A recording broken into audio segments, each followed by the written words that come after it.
Halo teman-teman semuanya, selamat datang kembali di channel Sejarah Paling Kece. Paling santai dan paling penuh dengan fun facts mengejutkan. Seri Peradaban Kuno. Hari ini, kita akan membahas sebuah peradaban yang ukurannya kecil, tapi pengaruhnya, bisa dibilang gede banget. Kayak efek minum kopi di pagi hari pas belum sarapan. Kita akan masuk ke dunia Fenisia peradaban.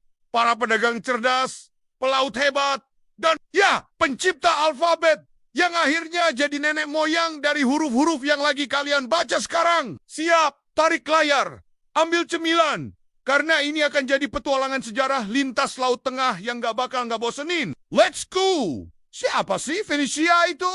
Jadi begini, bayangkan kamu tinggal di sebuah daerah pantai di Timur Tengah sekitar 3.000 tahun yang lalu. Lahannya nggak terlalu subur, tapi kamu punya otak bisnis yang tajam dan semangat untuk berlayar lebih tinggi dari mimpi anak kuliahan pas deadline skripsi. Fenisia adalah kumpulan kota-kota pelabuhan seperti Tirus, Sidon, dan Byblos yang sekarang ada di wilayah Lebanon dan sekitarnya. Mereka bukan satu negara besar seperti Mesir atau Persia. Mereka tuh ibaratnya seperti boyband punya gaya masing-masing, tapi tetap satu suara pas di atas panggung dagang. Yang bikin mereka hebat adalah mereka tahu betul bahwa laut adalah jalan tol terbaik di zaman kuno. Jadi, mereka membangun kapal, berlayar jauh, dan jadi pedagang internasional pertama dalam sejarah. Kalau kamu kira orang-orang Fenisia cuma bisa dagang sabun dan perhiasan, kamu salah besar. Mereka itu kayak Amazon zaman kuno, tapi tanpa drone. Barang-barang dagangan mereka mencakup kain ungu Tyrian. Saking mahalnya, cuma dipakai bangsawan dan raja. Kaca dari Sidon, kaca bening, bukan kaca spion. Kayu aras dari Lebanon, kayak IKEA, tapi premium edition. Dan tentu saja, ide-ide cerdas. Tapi, jangan salah, mereka nggak cuma menjual barang, tapi juga menjual budaya. Setiap pelabuhan yang mereka singgahi, mereka tinggalkan jejak budaya, bahasa, dan sistem dagang. Sekarang bayangin hidup di zaman di mana nulis itu ribet banget. Huruf Mesir penuh gambar. Tulisan Sumeria butuh 700 simbol. Terus muncullah para Fenisia dengan ide. Gimana kalau kita pakai simbol-simbol bunyi aja? Boom! Hadirlah alfabet Fenisia. Sistem tulisan fonetik yang terdiri dari 22 huruf konsonan dan gak ada vokal. Alfabet ini lalu disebarkan ke seluruh Laut Tengah, ke Yunani, ke Romawi, dan akhirnya jadi dasar dari alfabet Latin. Dan dari situlah muncul huruf-huruf yang kamu pakai buat ngetik komentar YouTube ini sekarang.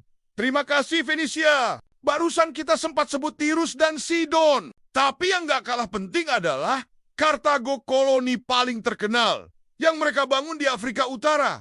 Kartago kelak jadi kekuatan besar yang nyaris menyaingi Roma.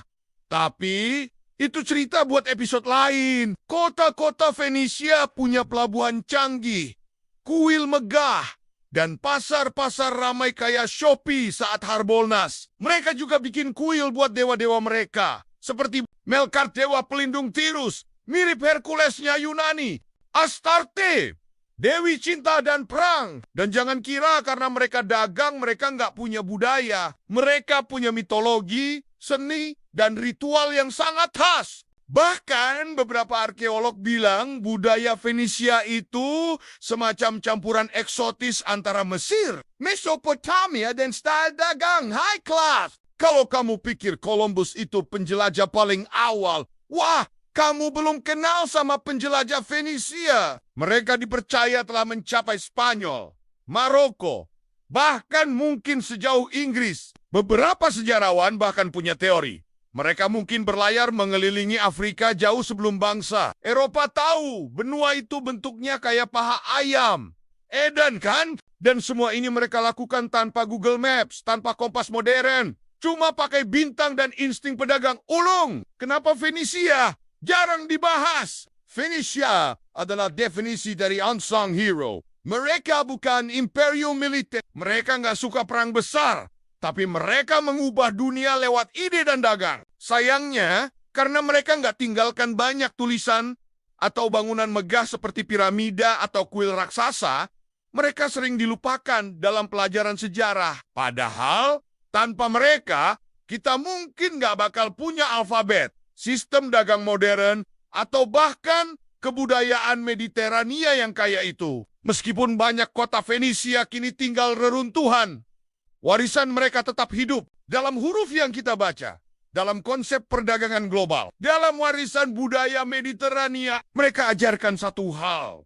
Kekuatan gak selalu datang dari senjata. Kadang, pena, atau dalam kasus mereka, huruf lebih tajam dari pedang. Nah, itulah kisah epik dari bangsa Fenisia, para pedagang laut yang diam-diam mengguncang dunia. Mereka membuktikan bahwa ukuran negara nggak penting. Yang penting itu ide, keberanian, dan semangat untuk berbagi ke seluruh dunia. Kalau kamu suka cerita sejarah yang unik kayak gini, jangan lupa klik like, subscribe, dan nyalain lonceng notifikasi biar nggak ketinggalan episode berikutnya. Kita masih punya banyak cerita gila dari zaman kuno yang belum kita bahas. Sampai jumpa di video berikutnya. Dan ingat, sejarah bukan cuma tentang masa lalu, tapi tentang siapa kita hari ini. Bye-bye!